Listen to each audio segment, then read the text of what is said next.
Hello guys, isa na namang recipe ng chicken ang aking ibabahagi sa inyo. Ito guys ay meron siyang dried mushroom, dried black fungus at saka dried tofu. Yan siya guys. Ang ginawa ko ay babad ko muna siya guys sa tubig. Mas mainam po kung ang gamitin yung tubig kung may time pa kayo. Kahit yung yung mainit na tubig, mas okay po sana na ganun ang pambabad. Pero sa akin kasi guys, overnight ko siyang binababad, kaya ang ginagamit ko lang ay normal lang na tubig. Tapos ito na nga siya guys, yung isang buong manok, hihiwain ko lang siya. I-slice ko siya guys.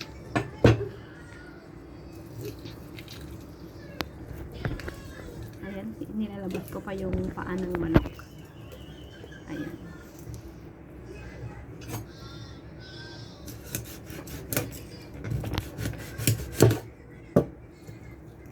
Ayan, hindi ako ganun kagaling mag-slice ng manok guys.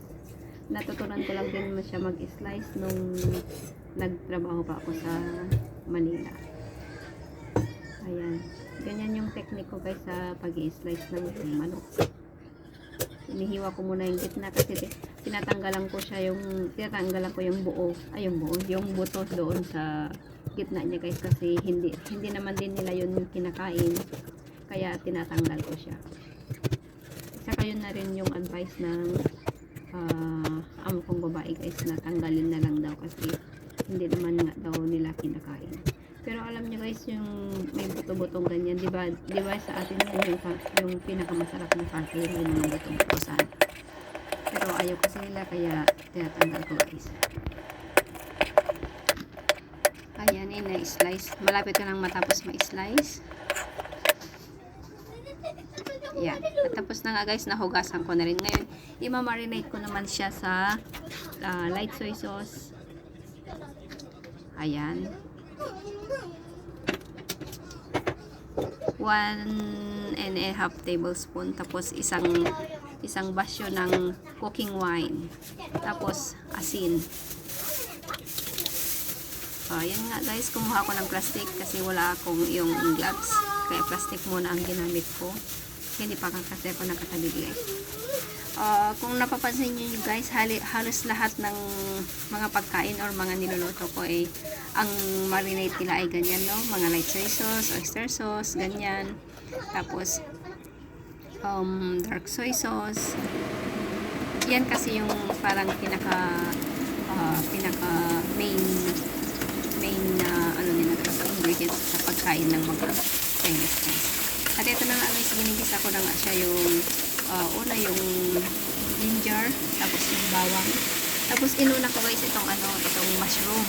Kasi ang gusto kasi ng amo ko yung mushroom kasi sobrang lambot, yung as in lutong-luto siya guys pag kinain siya. Tapos sinunod ko na yung black fungus. Ito pala yung kalalabasan guys nung binabad. Diba dried siya nung una? Nung binabad ko siya, ayun na yung kakalabasan niya guys. Ayun na nga, ginisa ko yung dried fungus, dried black fungus, tapos yung tofu at saka yung mushroom. After ko na nagisa guys, inilagay ko na rin yung chicken. Ang gagawin ko lang siya guys ay igigisa ko din siya hanggang sa maluto yung chicken, tapos lalagyan ko siya ng oyster sauce. Ayan, lalagyan ko lang siya.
tatakpan ko at antayin ko lang siya guys na kumulo hanggang sa lumambot.